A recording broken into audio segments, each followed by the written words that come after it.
Hello and welcome to Straight Talk. I'm Ayşe Süberker. Just weeks after the Ukraine grain deal collapsed, Turkey has hosted the 14th edition of the Ambassadors' Conference. With its own brand of diplomacy, Ankara continues to play a mediating role for greater stability in the region as it promises to counter the unrepresentative nature of the global system. Top diplomats gathered in capital Ankara to discuss global trends as well as recent challenges and opportunities. Foreign Minister Hakan Fidan said reducing conflicts in the world remains at the heart of Turkiye's mission, and ties with neighbors are bound to improve by adopting a positive and consistent agenda. But in a world suffering from food and energy shortages with no solutions in sight, challenges still persist and there are growing calls for a new international order. So can diplomacy alone help steer the world in the right direction? And is Turkiye up to the task? And now to discuss Turkiye's 14th Ambassadors' Conference, joining me now from Trieste, Italy, is Federico Donelli. He is an assistant professor at Trieste University. And from Kavala, Greece, Ahmet Keser. He is an associate professor at Hasan Kalyoncu University. Gentlemen, welcome to Straight Talk. It's good to have you on the program. Ahmet, Turkish diplomats, as we've said, have gathered for the 14th time this year. Is this an effective way to discuss Turkiye's foreign policy? Ayşe, we can evaluate this ambassadors conference for its impact in three ways. The first is the top-down coordinating and directive mission, which is regarding transferring the policies designed by the Minister of Foreign Affairs, by the government, to all the representatives at the foreign missions. So this is the top-down effect. The second is, we can say, peer or learning from the peers impact, horizontal impact. So ambassadors learning the issues from the peers coming from all over the world. Mm-hmm. And the third is the bottom to top. So Minister of Foreign Affairs is also learning from the ambassadors directly from their mission. Yes. So we can talk detailedly about all those issues in the other rotation as well. So Federico, can you talk to us about the complexities in trying to formulate a cohesive foreign policy among diplomats, the foreign ministry and the executive branch, as Ahmet just mentioned, especially in today's climate?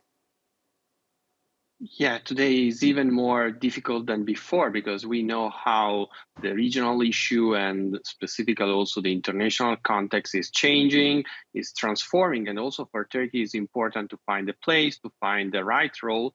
And nowadays, this is even more important because we have to consider that this ambassador conference, this meeting, as two main aims. The first one is to, we can say, take a stock about the last 12 months, but at the same time is to outline the direction of the next year. Mm. And this is even more important in relation with the fact that we've got a new foreign minister. So I think this is a very key meeting for this year. Speaking of the new foreign minister, Federico, do you expect any exceptional changes in Turkish foreign policy because former spy chief and new Turkish foreign minister Hakan Fidan? Yeah, everybody know him like a former spy master and the secret services head of Turkey, but he's also a very particular figure. I mean, he's a political scientist, he's an intellectual, even more than a politician. So I think that the appointment of Hakan Fidan in some way wanted to try to align the shift from the former foreign policy. So I'm expecting some changing, and specifically I'm expecting some changing in the regional issues. As in, like the Eastern Mediterranean, like the Middle East?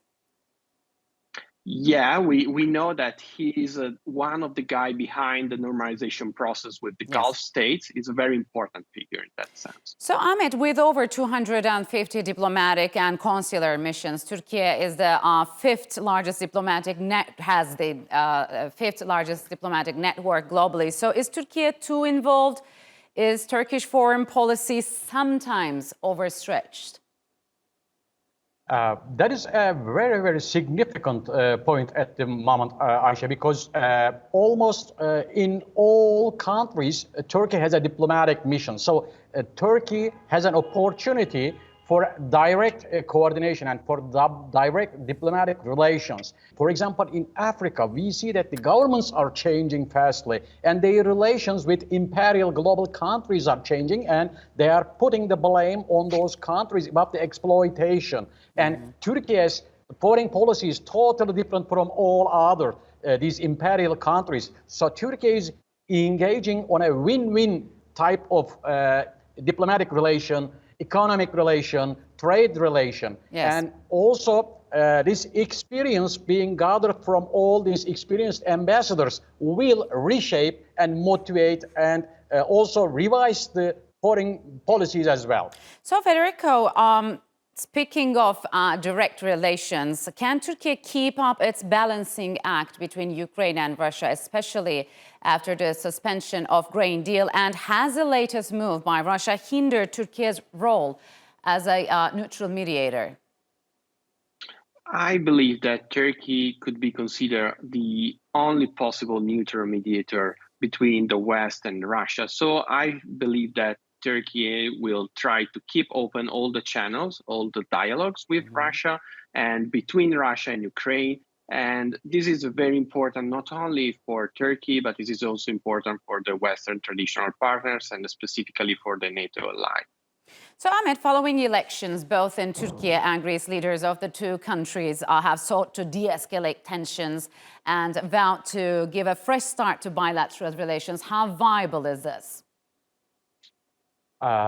Actually, we have experienced that in both countries, the leaders did not prefer a negative language against each other during their election campaign. So they are approaching positively to the matters. And we know that yesterday, Minister of Turkish Foreign Affairs, Hakan Fidan, has already that Turkey will follow this positive approach towards the relations as well in all the countries, with Greece including, with Ukraine, with Russia as a mediator country, and also try to fix all the relations with Greece, with Gulf countries, Middle Eastern countries as well. So we can see some positive developments and involvement or engagements regarding Turkish policies, especially including the neighboring countries in the crisis regions as well.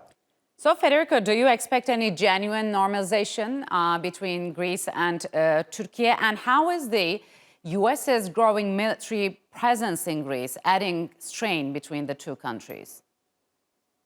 I'm expecting, as my colleague mentioned, some kind of normalization with Greece, because this is a win-win policy for both countries. I mean, East Mediterranean, of course, is a very sensitive issue, but for both is more beneficial to find a way to live together in the East Mediterranean and to try to also to extract as much as possible from the profit of the oil and gas. The presence of the increasing presence of the United States in the Mediterranean is showing also the importance of the eastern flank for NATO, and the two countries have to cooperate within NATO and not only within NATO in this new international system and context. So, Ahmet, where does Africa stand in Turkey's foreign policy orientation? For example, is it poised to become an important actor on the continent? That is especially during the recent decade, we can say that Turkey is, let's say, increasing her presence in the region by constructing good relations, both in the defense industry sectors and others as well. And Turkey is not being involved in just getting the raw materials from the region. Turkey's approach in the region is about a kind of win-win solution and a cooperation in the issues. That's why I think the countries of the region are also welcoming Turkey's presence in the region, not like the French involvement or presence or US presence. So they are against all these imperial powers, but they prefer Turkey, and we see some of them prefers Russian presence. China is increasing presence, and Turkey is becoming a more and more effective country in the region as well. So, Federico, the number of Turkish embassies in Africa has risen from 12 in 2002 to 44 in 2022. So, what do you think? Is Turkey welcomed in Africa? Yeah, that's right. But at the same time, I would like to underline also another factor. Not only see in Africa is, of course, a top-down foreign policy, so at the diplomatic level. But at the same time, we've got a kind of bottom-up foreign policy. And in the bottom-up foreign policy is a very important the role of civil society organization. And that's even more important if we want to see Turkey-African relation as a long-standing relation, as a people-to-people relation. So, Ahmet, is Ankara shifting its foreign policy back to the West, or this is an inflated narrative? Actually, we can say this is also another issue which should be improved, trying to fix the relations. And I think trying to find solutions like visa problems together with European Union. Here, I think more than Turkey's approach, the European Union's approach should be discussed, because Turkey is usually preferring to implement a kind of public diplomacy, listening and understanding other publics and implementing her own policies to tell herself correctly to other nations directly.